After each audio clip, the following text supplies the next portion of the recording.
E aí, galerinha do CA, tudo bom com vocês? Hoje a gente está com um vídeo especial, tá? Fugindo um pouquinho do EB3 Unskill, a gente vai falar sobre o EB3 profissional, tá? Então muita gente pergunta, mas só fala do Unskill? Não, estamos aqui falando sobre o EB3 profissional.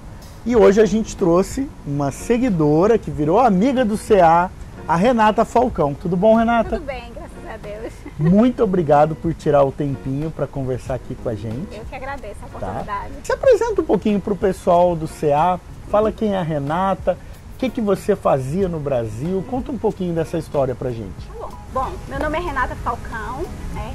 Eu sou contadora no Brasil ainda. Eu possuo um escritório contábil lá também. Eu sou contadora há 20 anos, tá? No Brasil. Vim para aqui para os Estados Unidos na primeira vez, em dezembro de 2017. A passeio, tive a oportunidade de... Eu tenho uma tia que mora aqui, né? E eu tive a oportunidade de fazer uma visita para ela e fiquei maravilhada, né? Fiquei maravilhada com a segurança que me passou quando eu cheguei aqui, e a gente já vinha de uns assaltos que meu marido sofreu no Brasil, vizinhos sendo sequestrados, e a gente vivia muito, na verdade, isolado e com medo, né? A verdade é essa. E você sabe que isso é uma coisa que eu comento muito com as pessoas. Quando as pessoas perguntam sobre como é morar nos Estados Unidos, ou então a pessoa fala, não, eu tenho uma vida muito confortável aqui no Brasil, para mim não vale a pena ir para os Estados Unidos. E eu sempre falo uma coisa que é simples, mas é muito verdade. Tem dois tipos de pessoas que escolhem morar nos Estados Unidos. Uma que escolhe antes de acontecer alguma coisa com ela, algum evento traumático, e a outra que escolhe depois. Então seja a primeira pessoa, tá? Não, na verdade, eu comentava muito com meu esposo, né? Ele tem uma sociedade em uma empresa de telecomunicações e a gente tinha uma vida estável. Tinha lá. Uma vida confortável, tinha uma vida entendeu? tranquila. E a gente conversava muito, o que adianta a gente possuir bens, ter um carro bom se a gente não pode andar com ele na rua. É verdade. Ter um celular bom se você não pode andar com ele dentro da bolsa. Então, qual o sentido disso tudo? Então, quando eu me deparei com uma realidade totalmente diferente do que o que eu estava vivendo, minha filha, ela estava com tanto medo, assim, vivendo uma criança assustada. Eu levava ela na casa dos meus pais, quando ela descia do carro, tocava na campainha e voltava para dentro do carro. Nossa. Ela não ficava, de tanto assim, a gente não podia ver uma moto que se escondia. Então, assim, para mim isso não estava sendo vida. Isso aconteceu comigo. Às vezes a gente não tem noção desse medo que fica na nossa cabeça, como a gente fica paranoico, né? E aqui é algo que sequer passa pela nossa cabeça, né? Nós estamos aqui ao ar livre, com o celular, gravando, com bolsa, e a gente não está preocupado que vai vir alguém correndo. Não tem medo. Vai levar, isso daí não passa pela cabeça. Então isso, quando a gente fala em qualidade de vida, isso é um dos fatores importantes. Essa questão do medo, essa questão da gente ficar preocupado o que vai acontecer, né? Então foi aí. Vocês são de onde do Brasil? Caruaru, Pernambuco. Caruaru, aí pessoal do Nordeste, representado aqui no Conquistando a América. Então voltamos para o Brasil, né? E tem aqueles 15 dias de depressivo, né? E foi quando meu esposo chegou para mim e disse assim, tu tinha coragem de morar lá? Sonha, assim, não sei se a resposta que ele queria era não, mas a minha resposta foi sim. Mas antes não tinha havido algum papo assim? Não passava nem pela cabeça da gente. Os planos da gente, os sonhos da gente eram outros. E às vezes uma amiga uma vez me disse, é verdade, às vezes você realiza sonhos que você nem sabia que tinha. A verdade é essa, nunca passou pela cabeça da gente, até a gente... Por isso que às vezes eu falo para os meus familiares e amigos, não adianta eu falar, eles têm que estarem aqui. Isso é uma coisa que a gente reforça sempre. Se você tem a oportunidade de vir antes, conhecer, é muito importante, tá? Porque às vezes a gente assiste um filme ou assiste vários vídeos no YouTube, mas você está aqui, o sentimento de você ver as coisas, ver como que é um ambiente, é único. Então, se você tem a oportunidade, venha antes, venha conhecer, aí com certeza vai ser mais fácil a sua decisão. Só que aí, quando ele falou isso, aí ele disse assim, então vamos nos programar. Porque não é assim, da noite pro dia, a gente deixar tudo para trás e vir, né? Então vamos se programar, vamos. Só que aí, antes de tomar a decisão final, decidimos vir mais uma vez, a passeio. Só que dessa vez passar Eu digo, eu quero passar 30 dias lá para viver a vida americana, porque quando você vem a passeio... É outra vida, né? É outra coisa. Esses dias eu tava falando com uma amiga, eu disse, vai fazer o que no 4 de julho? Ela disse, que ela tá aqui a passeio? Ela disse, eu vou pras lojas aproveitar a promoção. Eu digo, isso não me pertence mais. Eu fora. O único lugar que a gente não quer ir no feriado ou qualquer feriado é pra outlet e pra loja. Tô fora. Exatamente. Então foi o que eu fiz. Aí em dezembro de 2018, viemos pra cá novamente. Aí aluguei uma casa aqui em Orlando, fiquei uns dias na casa da minha tia e depois vim pra aqui pra Orlando. E aí, a partir desse momento, a gente realmente decidiu que era isso que a gente queria. Então já corri atrás de escola, fui pegar, já peguei o I-20, que a gente tem que se programar, né? Sim. Tudo na vida tem que ter programação. Então eu fui em algumas escolas, gostei dessa, peguei o I-20 e fomos... Não, só que antes disso, Sim. a assessora que a gente contratou disse assim, dá entrada através de um advogado de imigração, porque não tem como dar errado. Pro F1. Pro F1. Esse foi o primeiro erro que a gente cometeu, tá? Errou! Assim mesmo de destaque. Voltamos pro Brasil, pagamos o advogado, né, $2.500. Uau. $2.500 para um visto estudante. Fomos pro Brasil e ficamos esperando só a entrevista. Quando foi em 2019, no início de 2019, ele marcou a entrevista e fomos. Chegando lá no consulado, ela pegou a documentação, a primeira coisa que ela disse, advogado de imigração para visto estudante? Como assim? Aí pronto, aqui meu mundo desabou, né? Porque até então... Nós tínhamos todo o perfil de um visto aprovado. Vínculo, tinha né? vínculo, meu esposo tinha empresa, eu tinha um escritório. Então, assim, a gente tinha ânimo de voltar, sim, né? Sim. Visto negado, graças a Deus não cancelou o nosso de turista, né? Porque podia correr esse risco. É verdade. E aí meu mundo desabou, né? Eu mal conseguia juntar as coisas. Eu só fiz perguntar a ela, mas eu posso tentar de novo? Pode. Só que na cabeça, assim, ela fez uma cara que pode, como que disse? Não vai adiantar nada, que eu vou negar de novo. Não vai não, amor. Então eu voltei pra casa, chorei. Eu confesso que a maior dor pra mim foi dizer à minha filha que tinha sido negado. Porque ela tinha 9 anos e sabe aquela criança que... Até assim, eu acho que o que animou a gente a vir foi até por causa dela. Porque ela tava na expectativa. Tava na expectativa. Porque E aí, ela se sentiu segura aqui. Não, com certeza. A criança, ela sente muito isso daí. Às vezes a gente acha que não, né? Mas a criança, ela percebe muito o ambiente e se vislumbra muito também, né? Com as coisas bonitas que acaba vendo aqui. Mas, pessoal, isso eu sei que infelizmente tem acontecido muito ultimamente, né? O visto de estudante sendo negado. Então fica ligado nesse vídeo, que isso daqui eu acho que é mais uma prova viva de como você deve persistir. Então, aqui, a Renata teve o visto de estudante dela negado a primeira vez e mesmo com todas as qualificações, todo o perfil para ser aprovado. Então fica ligado nesse vídeo aí, que essa história eu tenho certeza que vai se relacionar com a sua, tá bom? Eu liguei lá para a escola, né? E eles disseram que eu poderia tentar. Então aí eu procurei, fiz pesquisas assim de casos de aprovação, casos de negação, para ver onde foi que eu errei. Ótimo. E foi aí quando eu vi a possibilidade de eu querer fazer um mestrado. Ok. Isso me ajudaria muito. Então a primeira coisa que eu fiz, me inscrevi numa pós-graduação online. Lá no Brasil? Lá no Brasil. Me inscrevi numa pós-graduação online que eu faria no período de 6 meses. Perfeito. Então seria o prazo de eu terminar essa pós e dizer que eu preciso fazer um mestrado. Ok. Tá? Então, dentro de 5 meses eu fiz a pós. E sorte que realmente eu fiz, porque na hora lá do visto, quando foi marcado novamente, ela me perguntou tudo, todas as matérias. Uau. Foi. Porque quando eu cheguei lá, ela disse, tá, você tentou em março desse ano, deu errado, o que foi que mudou? Né? Eu disse, não, porque eu preciso fazer um mestrado e eu preciso dessa fluência no inglês para o meu mestrado. Ela disse, tá. Aí perguntou, você quer fazer mestrado de quê? O que é auditoria contábil? Mesmo eu sabia que ela não estava entendendo nada. Porque ela disse, tá, mas você sabe quanto tá o dólar hoje? Aí eu disse, sei. Ela disse, mas você tem esse dinheiro? Tenho aqui. Aí mostrei a ela os extratos. Aí ela foi e disse, onde é que tá? Ela não sabia nem ler o extrato. Aí ela, tudo que eu tinha uma pasta assim, pá, entreguei a ela. Aí ela, só um minutinho. Aí pegou tudo, foi lá dentro. Que eu acho que foram os 10 minutos mais longos da minha vida. Mas eu já estava dizendo ao meu marido, se for negado eu não tento mais, eu vou comprar um apartamento no bairro nobre da cidade e eu não quero mais saber dos Estados Unidos. Esquece esse Eu não vou nem a passeio, isso é humilhação. Aí daqui ela volta, aí diz, tá bom. Aí já pegou os 3 passaportes, enrolou numa liga e disse, tá aprovado. Aí eu botei pra chorar.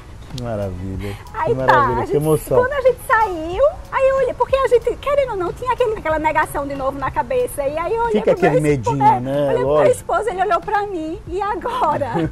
Agora vamos, né? Aí pronto, fomos pra casa e começamos a procurar passagem. Essa mesma pessoa que assessorou no início, a gente procurou ela pra procurar apartamento, carro. Já chegamos com o apartamento alugado, carro comprado. Já fomos pra escola, fizemos a matrícula da minha filha na escola. E meu visto foi aprovado em setembro, eu cheguei aqui em outubro, 16 de outubro. Que maravilha. Foi. Aí veio as dificuldades, né? Meu Deus, uma simples compra no mercado. Teve aquela dificuldade inicial e agora veio mais dificuldade. Como é que uma simples compra de mercado me deixava tão nervosa? Tão nervosa, meu Deus. Eu acho que minha ficha só caiu mesmo. Porque até então no Brasil meus amigos diziam, você é louca! Você é louca!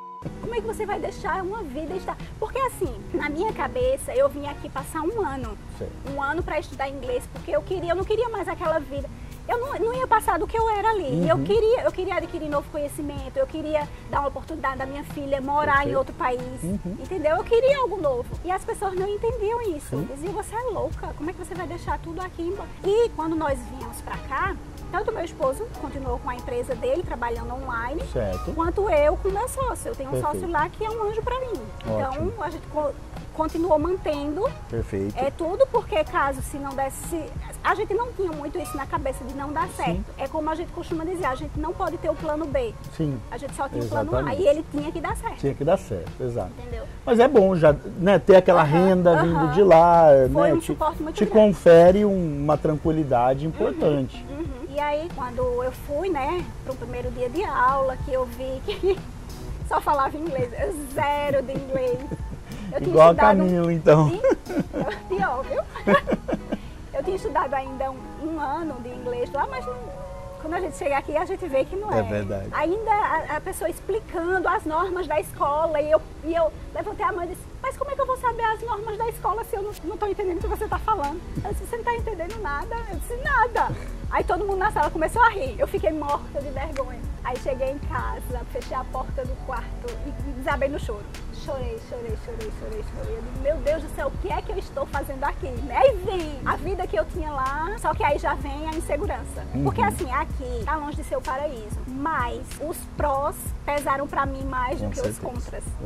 E no fim das contas tem que ser muito em cima disso, né? O pessoal sempre fala, a saudade da família, a saudade dos amigos, a questão da profissão. Óbvio, tudo isso daí pesa contra a pessoa vir pra cá. Mas você tem a questão de segurança, a melhor qualidade de vida, tem uma série de fatores. E o que acontece, muita pessoa chegar aqui, ela esquece tudo de ruim que tem lá e só lembra do bom. Exatamente. E aí compara com aquilo que tem de ruim aqui. Exatamente. O idioma, a questão de trabalho, de visto. E aí ele fica comparando o ruim daqui com o bom de lá. E não dá, né? Exato. Aí foi quando o meu esposo chegou e disse, o que é que tá acontecendo?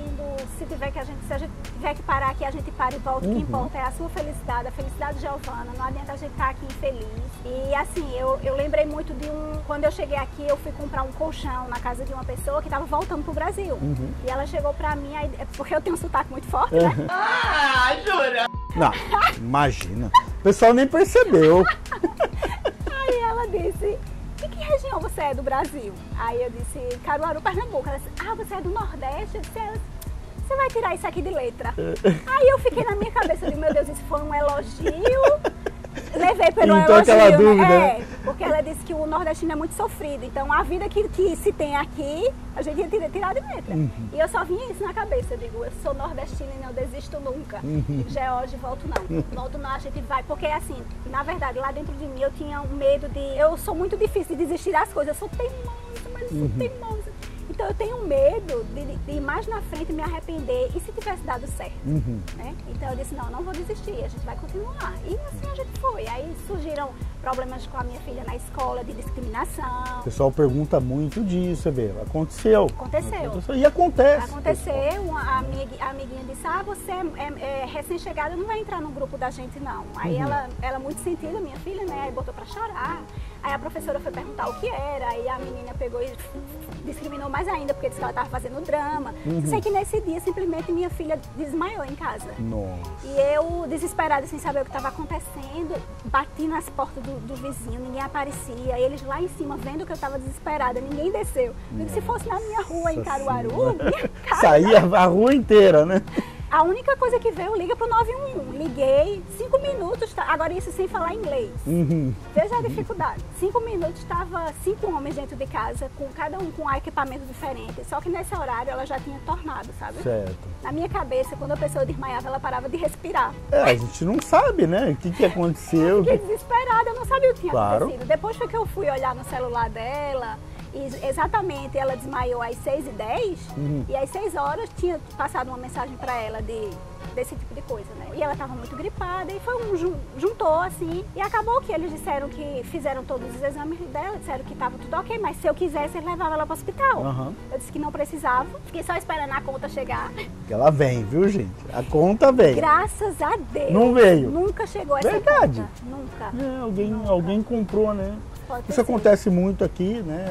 Às vezes tem uma conta, o pessoal que precisa deduzir no imposto de renda vai lá e quita a conta de desconhecidos, né? Para poder deduzir no imposto de renda. Provavelmente, como não era uma conta tão grande, às vezes uma conta de internação é bem alta, mas de atendimento assim não é barato, mas não é tão grande, então a pessoa vai lá e quita isso daí. O dólar começou a subir. Quando a gente chegou aqui, a gente conseguiu comprar o dólar ainda a 3,50. E o dólar sobe para 4, sobe para 4,50 e vai para 5. Ou seja, a condição que a gente tinha de se manter aqui já não tinha mais aquela condição, né? E aconteceram uns problemas aí, de que a gente perdeu um dinheiro que quase ia embora o nosso sonho também. Então tivemos que desfazer de alguns imóveis que a gente tinha no Brasil. Ok. Vendemos 2 imóveis lá para nos mantermos aqui. Foi quando uma pessoa, justamente essa assessora, ela indicou, ela disse, eu tenho uma amiga que está precisando de uma pessoa para trabalhar no escritório dela, ela é contadora. Opa. Na minha cabeça, eu jamais imaginei que eu estaria aqui trabalhando na minha área. Porque a gente imagina trabalhar em tudo, né? Menos daquilo na sua área. Jamais eu imaginei uma coisa dessa. E eu disse, como assim? Eu vou lá, me dá o endereço, me passa o endereço. Fui. Cheguei lá, falei com ela, Carol, o anjo da minha vida na América. Ela é uma pessoa que legal. assim, ela disse que eu sou um anjo na vida dela e, na verdade, ela que é na minha, né? Eu tenho um testemunho muito lindo com ela, assim, que ela disse que passou a voltar a confiar na comunidade brasileira depois que passou a conviver comigo. Olha só. Então, isso, assim, pra mim, é um testemunho que eu vou levar pra minha vida, sabe? Que bacana. Foi quando ela me conheceu no primeiro dia, eu já disse logo. Olha, na verdade eu estou procurando, quero muito trabalhar na minha área e eu estou procurando uma pessoa que assine para mim. Seja o sponsor do seu visto. Eu não vim aqui para brincar, eu não vim aqui para passar 5, 6 anos estudando, porque você sabe que não é fácil você passar 5 horas dentro de uma escola ou na frente de um computador. Então eu preciso resolver minha vida, porque se eu não conseguir nada aqui, não faz sentido eu estar aqui, né? É verdade. E ela disse que não se importava. Ela disse, e aí, como é que foi a sua reação ali na hora? Eu fiquei maravilhada, né? Eu fiquei assim, como é que, né? Uma pessoa que ela nem me conhecia, já teve muitas decepções na vida dela e de repente ela confia em mim. E simplesmente eu fui embora e até então ela não tinha me contratado. Só que eu sou persistente. Aí, com alguns dias depois que ela não ligou pra mim, eu passei uma mensagem, eu tô de férias da escola, e aí, como é que foi minha entrevista?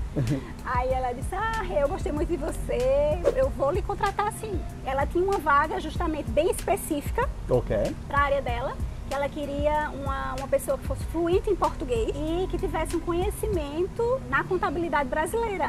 Por quê? Antes, logo quando eu entrei, 90% da clientela dela era brasileira. Entendi. Então, brasileiro que morava no Brasil, investia aqui, em casa de vacation ou qualquer outro tipo de investimento em empresa. E da própria comunidade brasileira, que precisa fazer seus impostos. E confia mais num brasileiro fazendo. Então ela precisava dessa pessoa que tivesse que conhecesse lá e que obviamente iria aprender das regras daqui, né? Foi daí que ela disse, então vamos fazer teu processo. Eu preciso de você. E eu disse que eu preciso de você mais ainda. Muito bom. Então, Renata, vamos fazer o seguinte. Nós vamos encerrar esse vídeo agora e vamos gravar já a segunda parte, tá? Então, se você assistiu até aqui, nós vamos deixar o link da segunda parte dessa entrevista e você vai saber exatamente como foi o processo de EB3 da Renata, tá bom? Então, pessoal, não esquece de comentar no vídeo, deixar seu like, faça sua pergunta. Qualquer pergunta eu passo para Renata, ela ajuda a gente a responder aqui para você sobre o processo dela, sobre o visto EB3, tá bom? Então, dedo no like e a gente se vê na segunda parte dessa entrevista.